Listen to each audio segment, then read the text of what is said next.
Vote खरीद करके सरकार बनाई है, ईवीएम सेटिंग करके सरकार बनाई है, तमाम जो लालीपाप दिखाए हैं लोगों को, उनके लिए काम करना पड़ेगा।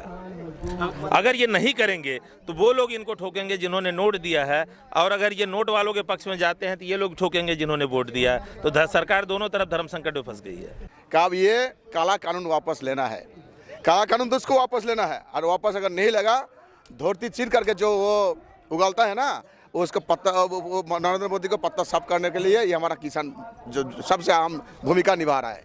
3 years, but only that stone is there. Not even 1 rupee budget has been allocated to that. No development for that hospital. What happened to Modi? Why Modi didn't come to us? Why didn't Modi government didn't allocate budget to it? When election comes, he comes to Tamil Nadu and he says, "I want to learn Tamil." If he really wants to learn Tamil, what he should have done? He should have allocated fund for Tamil University in Tamil Nadu.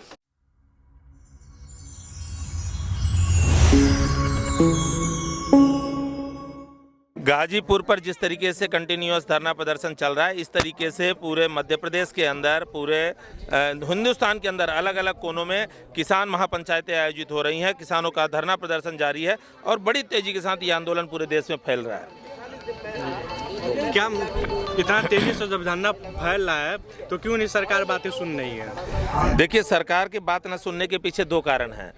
सरकार सुन रही है, जान रही है सब कुछ, और इससे सरकार को समझ में भी आ गया है कि अगर हम ये तीनों कृषि काले कानून वापस नहीं लेंगे तो आने वाले दिनों में इस देश का किसान, इस देश का मजदूर, इस देश का नौजवान हमको सत्ता से बेदखल करने वाला है। ये बात बीजेपी जान गई है, आरएसएस भी जान गया है। लेकिन धर्म संकट इस बात पे लगा हुआ है कि जिन लोगों से पैसा लेकर के इन लोगों ने सरकार बनाई है, वोट खरीद करके सरकार बनाई है, ईवीएम सेटिंग करके सरकार बनाई है, तमाम जो लालीपाप दिखाए हैं लोगों को, उनके लिए काम करना पड़ेगा। अगर ये नहीं करेंगे तो वो लोग इनको ठोकेंगे जिन्होंने नोट दिया है, और अगर ये नोट वालों के पक्ष में जाते हैं तो ये लोग ठोकेंगे जिन्होंने वोट दिया है। तो सरकार दोनों तरफ धर्म संकट में फंस गई है। सरकार को आखिर ये नोट दे कौन रहा है? अडानी है, अंबानी है, टाटा है, बिरला है, डालमिया है, रुइया है। इस देश के सारे पूंजीपति के अलावा कुछ विदेशी पूंजीपति भी हैं जो इस बाजार, भारत के बाजार पर अपना कब्जा जमाना चाहते हैं, वो भी इसके साथ लगे हुए और उस पर कब्जा कर रहे हैं। सरकार अगर जानती है कि वो चुनाव नहीं जीत पाएगी, लेकिन वो तो 5 स्टेट में बोली हम आगे आ रहे हैं। देखिए, ये झूठ बोलने वालों का लाइसेंस है इनके पास, अपन उस पर कुछ नहीं कर सकते। इनका डेली सुबह से शाम तक देखो, मैं आपको स्पष्ट कर दूं कि एक झूठ को इतना बार बोलो जब तक वो सच साबित न हो जाए। ये 2 चीज़, टेलीविज़न और अखबार, आज की डेट में ये जो है अडानी अंबानी के साथ बिके हुए, खुद चैनल के मालिक वो हैं। रात को ये फिक्स होता है कि सुबह आपको क्या परोसना है जनता के सामने, ये तो उनका काम है। जो जिसका खाएगा उसका बजाएगा भाई। इफेक्ट तुम्हारा दिखाई देगा? नहीं, ये किसान आंदोलन में तो ये जो अभी यहाँ पे जो हो रहा है, ये इसको लेकर के पूरा पश्चिम बंगाल में नहीं, पूरा हिंदुस्तान में हर स्टेट पे ये आंदोलन हो रहा है। और ये आंदोलन जो हो रहा है 98 डेज हो गया आज। तो ये जो हंगर स्ट्राइक, जो भूख हड़ताल हो रहा है, ये सिर्फ यहाँ पे नहीं रह गया, ये पूरा विश्व पैमाने पर ये हो गया। इसलिए देखिए, ये आंदोलन, आप जो सवाल हमारा साथी को, मित्र को कर रहे थे कि इससे कुछ उम्मीद है, हम बोल रहे हैं कि ये उम्मीद तो जरूर है। जब देश गुलाम था, जब देश में स्वाधीन हम लोग नहीं हुए थे, उस टाइम क्या हुआ था, आज़ादी जब नहीं हुआ था, उस टाइम कितना झेलने पड़ा हिंदुस्तान को कितना झेलने पड़ा, जनता को कितना दिनों से वो आंदोलन चला। लेकिन वो आंदोलन चलते चलते एक रोज़ हम लोग का आज़ादी हुआ, 1947 15 अगस्त। तो ये जो किसान का मूवमेंट जो चल रहा है ना, ये बीजेपी अपना सरकार, ये उसका समझ में आ गया कि अब ये काला कानून वापस लेना है, काला कानून तो उसको वापस लेना है, और वापस अगर नहीं लगा, धोती चीर करके जो वो उगालता है ना, उसका पत्ता, नरेंद्र मोदी को पत्ता साफ करने के लिए ये हमारा किसान जो सबसे अहम भूमिका निभा रहा है। इसलिए इसका आंदोलन को मैं समर्थन देने के लिए, मैं पश्चिम बंगाल से आए, हमारा दूसरा साथी मध्य प्रदेश से आए, बिहार से आए, तमिलनाडु से आए, कर्नाटका से आए, और साथी लोग, हम लोग उम्मीद करते हैं कि 6 तारीख को पूरा हिंदुस्तान का हर स्टेट से आए हुए हम लोग बुलाए, सब स्टेट से आएंगे और हम लोग इकट्ठा होंगे 6 तारीख को, आने वाला 6 तारीख को इस मंच पे हम लोग इकट्ठा होंगे। दिल्ली विश्वविद्यालय के राजनीतिक विज्ञान के असिस्टेंट प्रोफेसर हैं सुबोध कुमार, वो कहते हैं कि केवल किसान आंदोलन का उत्तर प्रदेश, पंजाब और हरियाणा में ही प्रभाव पड़ेगा और स्टेट में दिखाई नहीं। बिल्कुल नहीं, इसका प्रभाव पड़ेगा। अब आने वाला 5 स्टेट में चुनाव होने वाला है ना, अब उसमें पता चलेगा। लेकिन ये तो अपना स्टेट का चुनाव है। अब आने वाला जो लोकसभा चुनाव होगा ना, पार्लियामेंट इलेक्शन, उसमें तो पूरा पता चलेगा ही। लेकिन ये बात है कि जो किसान अपना प्रोडक्टिविटी जो दे करके अपना पूरा हिंदुस्तान को बचा के रखा, हिंदुस्तान के पूरा विश्व पैमाने को बचा के रखा, तो ये किसान को अगर ऊपर उसको जुल्मबाजी होगा तो क्या किसान छोड़ेगा? पूरा देश का जनता नहीं छोड़ेगा। किसान का सिर्फ किसान का मूवमेंट नहीं हो रहा है, ये मूवमेंट किसान का साथ साथ यूथ का हो रहा है, स्टूडेंट का हो रहा है, श्रमिकों को हो रहा है, महिला का हो रहा है, सब मिलावट एक मूवमेंट हो रहा है। इसलिए ये मूवमेंट सिर्फ किसान का नहीं है, ये मूवमेंट पूरा हिंदुस्तान का है। इसलिए ये तो वोटों से कमजोर होती है, तो किसान तो केवल बिल की बात कर रहा है, वोट की बात क्यों नहीं हो रही है? देखिए, आप एक बात समझने का प्रयास कीजिए कि जिस तरीके से ये झूठ बोल करके किसानों को, नौजवानों को, महिलाओं को तमाम अलग अलग झूठ बोले ना, युवाओं को बोले हम आएंगे तो 2 करोड़ रोजगार देंगे, और क्या कहा था कि हवाई चप्पल पहनने वालों को हवाई जहाज में घुमाएंगे। तो भैया एक चीज़ बताओ, जब हवाई जहाज भी इन्होंने बेच दिया, वो भी प्राइवेट हो गया, अडानी की हो गई, इनके बाप की तो बची ना। इंडियन एयरलाइंस भी अब नहीं है कि किसी दिन सरकारी रियायत पर तुम ये चप्पल वालों को बैठाल दो, हेलीकॉप्टर में चले जा, वो भी अडानी अंबानी के पास चली गई। तो ये झूठ बोलने वालों का काम है, इनको झूठ बोलने दो। किसान, मजदूर, नौजवान, छात्र सब समझ गया है भाई, किसी को समझाने की जरूरत नहीं है। अपनी पीड़ा सबको, जब आपको भूख लगती है ना, तो आज ये आंदोलन उस रोटी खाने वालों का आंदोलन हो गया। जिसको भूख लगती है, जिसको अनाज चाहिए, वो चाहे छात्र हो, युवा हो, डॉक्टर हो, इंजीनियर हो, कर्मचारी हो, मैनेजर हो, प्रधानमंत्री खुद क्यों ना हो, बताऊं, ये जिनके इशारे पर काम हो रही है, ये सीमेंट, सरिया, गिट्टी, लोहा पैदा करते हैं, ये कभी अनाज पैदा नहीं करते, टाटा, बिरला, अंबानी। और जब ये देश का किसान अन्न पैदा करना बंद कर देगा, तो ये लोहा, सरिया, सीमेंट खा करके इंसान जिंदा रहने वाला नहीं है।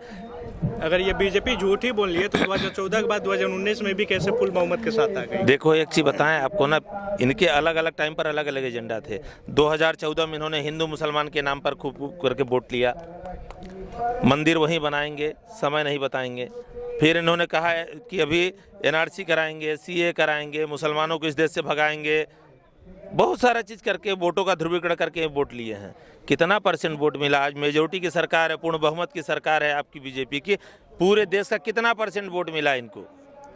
हमारे देश का जो चुनावी सिस्टम खराब है, जिसके कारण ये बीजेपी आज सत्ता में है। आप लोगों को कैसे समझाएंगे, क्योंकि जब लोग वोट देने जाते हैं तो ये भूल जाते हैं संप्रदाय के नाम पर वोट देना स्टार्ट करते हैं। किसी को अब समझाने की जरूरत नहीं है। आपको बता दें, इस वक्त जो है इस देश का किसान आंदोलन, NRC, CA, ये तमाम जो घटनाक्रम हुए, दंगे हुए, हिंदू मुसलमान हुआ, ऊंच नीच, आदिवासी और सामान्य के बीच के जो झगड़े हुए, पूरे देश की जनता को ये मैसेज जा चुका है कि सिर्फ हम लोगों को आपस में बांट करके लड़ाने वाले लोग झूठ बोल करके हमारे बीच में वोट हासिल करना चाहते हैं। अब इनके झांसे में नहीं आना है, ये जनता जान चुकी है।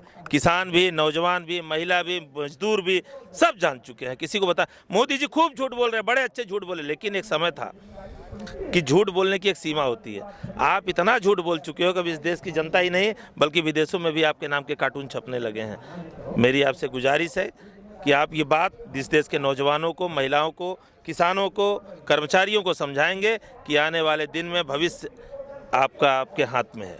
आप चाहे उसे वोट के रूप में गड्ढे में डाल दो, और चाहे उस वोट को आप अपने भविष्य बदलने के लिए, अपनी तकदीर बदलने के लिए इस्तेमाल करो। ये इस देश का नौजवान और युवा जानता है। जब वहाँ चुनाव प्रचार करना था तमिलनाडु में, तो वो बोले कि हमें तमिल सीखने का बहुत इच्छा था, लेकिन हमने उस पर ज़्यादा जोर नहीं दिया। Modi ji is known for his electoral engineering. He is known for that. When he goes to West Bengal, he takes avatar of Tagore. He grows beard and he thinks that he is Tagore. When the election comes to Tamil Nadu, he says, I want to learn Tamil. I'm unfortunate that I have not learnt Tamil. But all these things are political stunt, election stunt.